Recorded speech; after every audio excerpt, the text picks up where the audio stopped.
Ghastly Ghosts by Gina D.B. Clement. Chapter 1. What is a ghost? Centuries ago, people talked about ghosts, spirits, and spooks, and they still talk about them today. But no one knows exactly what a ghost is. Certain scientists and psychic experts study ghosts and haunted places. They try to understand supernatural events of the past and present. Psychic experts use complex machines to discover ghosts. Others try to photograph ghosts. Sometimes ghosts appear in photographs and no one can explain why. Today, several important universities have a parapsychology department. In these departments, experts study the supernatural and try to find an answer to old questions. So, what is a ghost? The most common explanation is this: ghosts are spirits of the dead. Their death was a tragic or terrible one. They haunt the place where they died. It can be a house, a castle, a theatre, a forest, a road, or a ship. They cannot rest in peace. Do ghosts really exist? What do you think?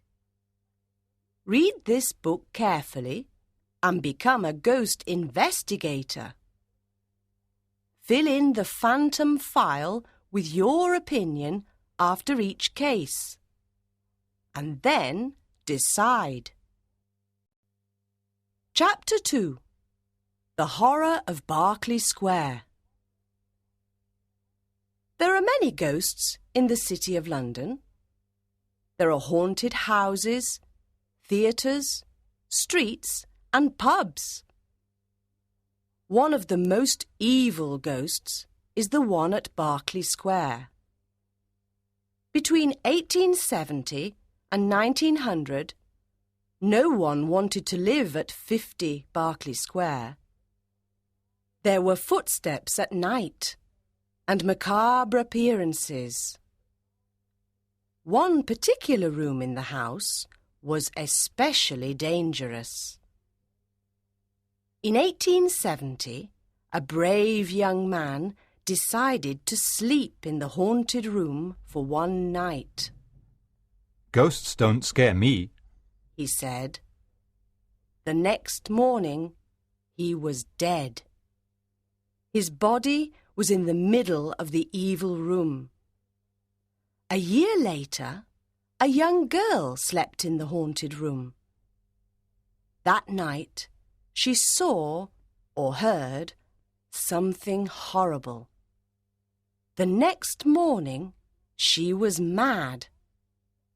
She could not speak about her horrifying experience to anyone. Lord Lyttelton was an English lord. "I don't believe in ghosts," he told his friends. "I will sleep in that house and nothing will happen to me." During the night, the people in the next house heard a gunshot. The next morning, Lord Lyttelton was terrified and told them, "Something came into the room from that corner. It was slimy and had an evil smell. I fired my gun at it, and the ghost disappeared. It was horrible. I cannot describe it. That house is haunted by a ghastly spirit." A year later, a maid was cleaning the haunted room. She did not know about the evil ghost. At midnight, horrible cries came from the haunted room. The people in the house ran upstairs. They found the poor maid on the floor in convulsions. Her terrified eyes stared at a corner of the room. It was the same corner Lord Littleton indicated. The maid refused to speak. Her only words were, "What I saw was too horrible to describe." The next morning, she died at St. George's Hospital. The story of the two sailors is perhaps the most famous of all. In 1875, two sailors arrived in London. They wanted to work on a ship. They had no money and nowhere to sleep. They walked around London and came to Berkeley Square. Look, said the younger sailor. There's an empty house. We can sleep there. The sailors entered the dark, empty house. They went up the stairs. The older sailor said, "This house is cold and dark. I don't like it. It scares me." Don't be silly, said the younger sailor. We have nowhere to sleep. Let's stay here. They slept in the haunted bedroom. In the middle of the night, they both woke up. Listen, said the younger one. There's someone downstairs. Can you hear the noise? Yes, said the other. I can hear footsteps. Oh no, the footsteps are coming upstairs. At that moment, the door opened slowly. A big, dark figure came in. The older sailor was terrified. He could not move. He just sat and looked at the horrible thing. The younger sailor ran out of the room, down the stairs, and out of the house. In the street, he found a policeman. They returned to the house, but the sailor was too frightened to enter. The policeman went upstairs alone. "Is anyone here?" he cried. There was no answer, and he found no one. There was an evil smell on the stairs. He looked everywhere, but he couldn't find the older sailor. Then he looked out of the window. The older sailor was lying in the garden. He was dead. Did something push him out of the window? Or did he jump out of the window in terror? We will never know. Chapter 3.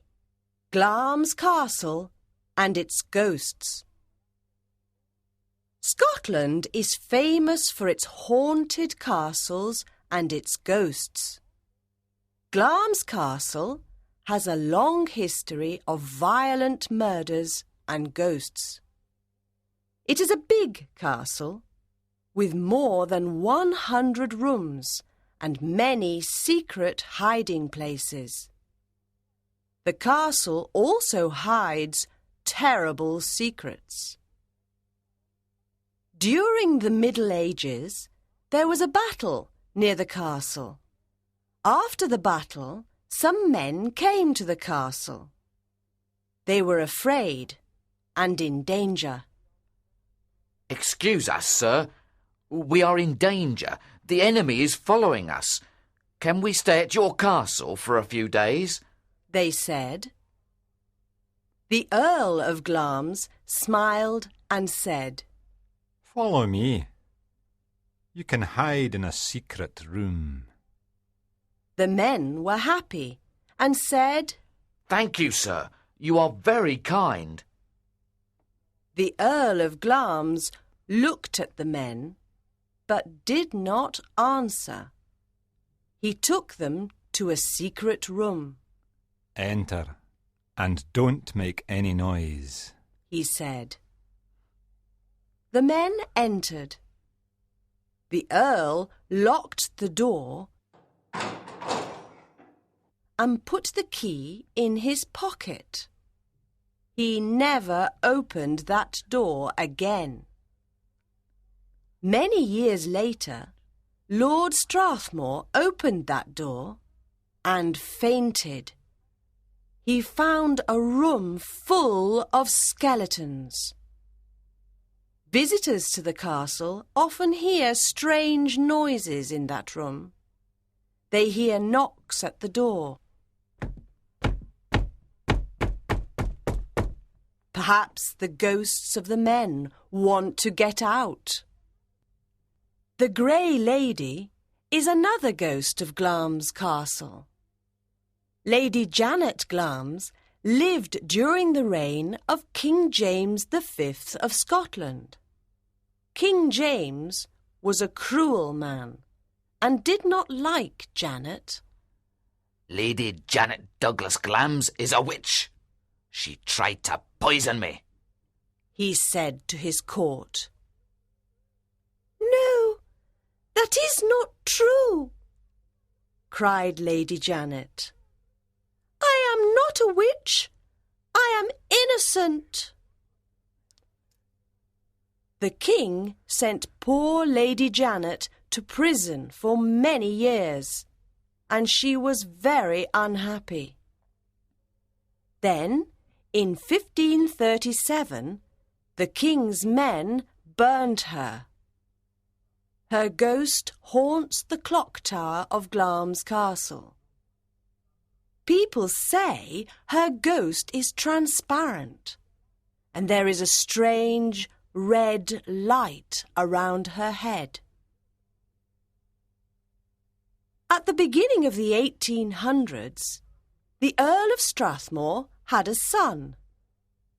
The baby was deformed. The parents hid the baby in a secret room. Only the parents and the nurse knew about the baby. The boy grew up, but he always stayed in the secret room. No one knew the terrible secret. One day, a workman went to repair the roof. From the roof, he saw the window of the secret room and looked inside. He was terrified and began to shout, "There's a strange creature in that room! What people say is true!" The Earl heard him and said, Listen carefully. You saw nothing. "But, sir, I did! I saw a..." You saw no one and heard nothing. Do you understand? I am sending you and your family away from Scotland. "I don't want to go away, sir!" Take your family and go to Australia. Here is lots of money. Now go. The next day, the workman and his family left Scotland. The creature died when he was very old. Perhaps his skeleton is still in the secret room. Today, people at the castle can hear a child crying at night. Others say that the ghost of a strange creature walks around the castle and makes unusual noises.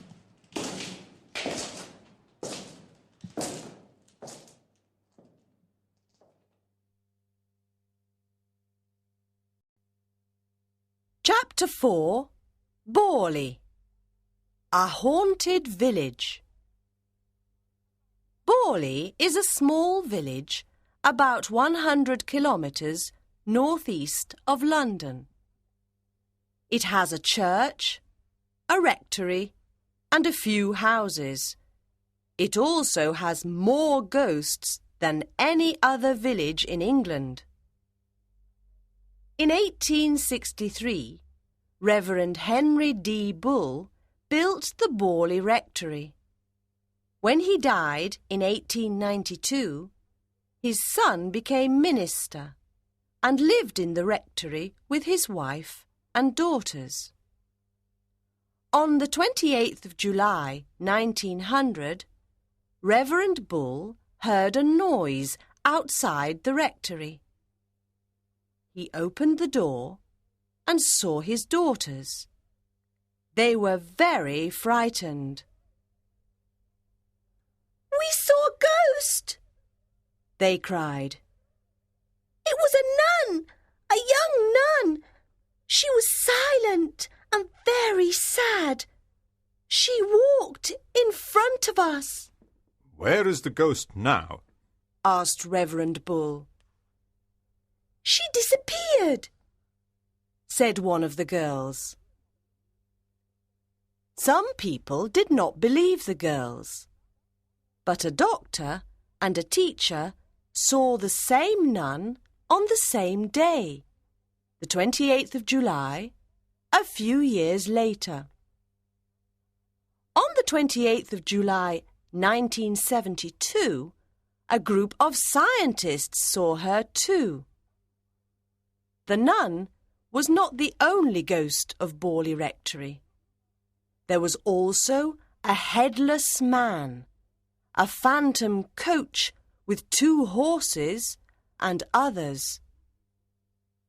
Other bizarre happenings at Borley included organ music playing in the empty church, lights that went on and off, furniture that moved, and stones that fell from the sky. Reverend Guy Smith arrived at Borley Rectory in 1928. He and his wife didn't like the noises and the other strange events. "I don't believe in ghosts. It's all a lot of nonsense. But I want to understand what is happening," said Reverend Smith. So he called Harry Price to investigate. Price was a famous psychic expert. He arrived at Borley with several assistants and started investigating. On the 10th of June, 1929, there was a sensational newspaper article in the Daily Mirror about the ghostly figures at Borley. Hundreds of curious visitors came to Borley Rectory. They wanted to see the ghosts. Reverend Smith did not like all these visitors. He soon left. But Harry Price continued investigating. He wrote books about the rectory and its ghosts. Soon, Reverend Foyster and his family arrived at Borley.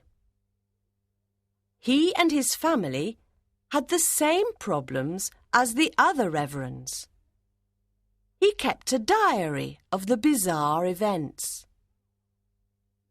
During this time, mysterious messages appeared on the walls of the rectory. They were written to the reverend's wife, Marianne. Who wrote these messages? Was it a ghost? Or was it Mrs. Foyster? After 5 years and about 2,000 ghostly appearances, Reverend Foyster left Borley. He was the last reverend at Borley Rectory.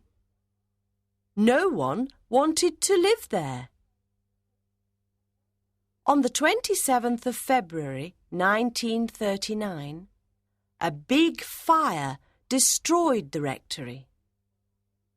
After the fire, workmen found a woman's skull in the ground and several religious symbols. People said the ghosts moved to the church after the fire. But why is Borley haunted? Why does the nun appear to many people in the village? Who are the other ghosts? A legend says the rectory was built on the ruins of a medieval monastery. Near the monastery, there was a convent. A monk fell in love with a young nun at the convent. On the night of the 28th of July, they decided to escape together in a coach. But the nuns of the convent discovered their plan. They were very angry. They shut the young nun in a small room, and she starved to death. The monk was beheaded. During the 1960s, a psychic expert called Geoffrey Croom Hollingsworth was interested in Borley. He and his assistant, Roy Potter, spent a lot of time there. This is what Croom Hollingsworth said. One summer night, I saw the nun walking across the garden. I called Roy Potter, and he saw her too. She was about 4 meters from us. Then she disappeared into a wall. Croom Hollingsworth and Potter studied the bizarre events at Borley for many years. Their conclusion? Borley is haunted. Chapter 5. Royal Ghosts.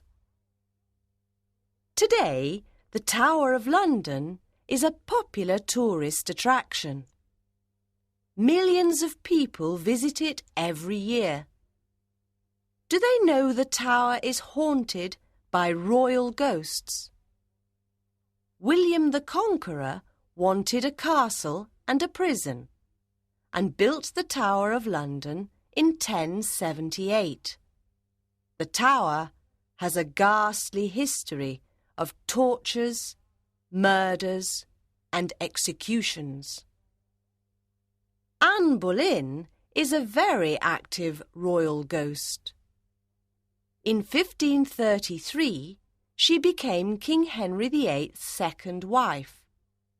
But Henry soon got tired of her because she did not give him a son. In 1536, Henry decided to marry another woman. He accused Anne Boleyn of treason and put her in the Tower of London.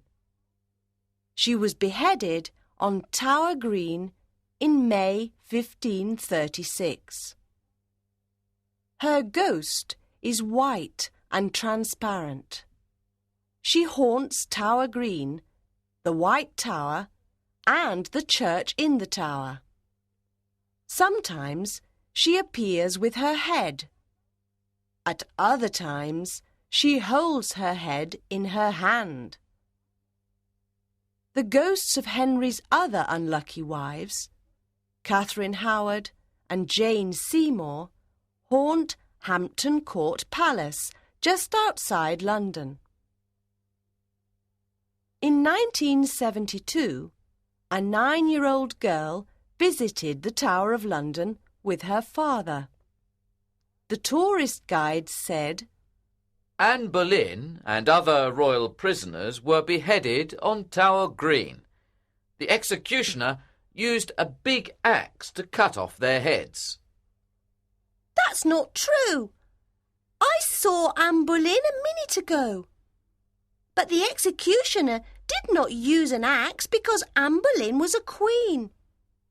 He used a special sword from France. The other visitors were surprised. The little girl was right. How do you know this? Asked her father. I saw the whole execution on Tower Green a few minutes ago, she said. Perhaps the most famous ghosts of the tower are the two princes. They were heirs to the English throne. When Edward V became King of England in 1483, he was only 12 years old, and his brother Richard was 10. Their uncle, Richard, wanted to be King of England. He took the princes to the tower, and soon they disappeared. People began asking questions. Where is young King Edward? Where is his brother? People said that Richard was responsible for the murder of the princes. Then one night, a soldier saw two children at the bottom of the stairs. They had long, white nightclothes. They looked at the soldier silently. They were very sad and frightened. Suddenly, they disappeared. Then the soldier understood. The children were the ghosts of the two princes. Many people saw the two ghosts at the bottom of the stairs, and people still see them now. In 1647, workmen found the skeletons of two children under the stairs. The skeletons were buried immediately. On windy nights, the ghosts of the sad princes still haunt the Tower of London. The Tower is a very spooky place at night.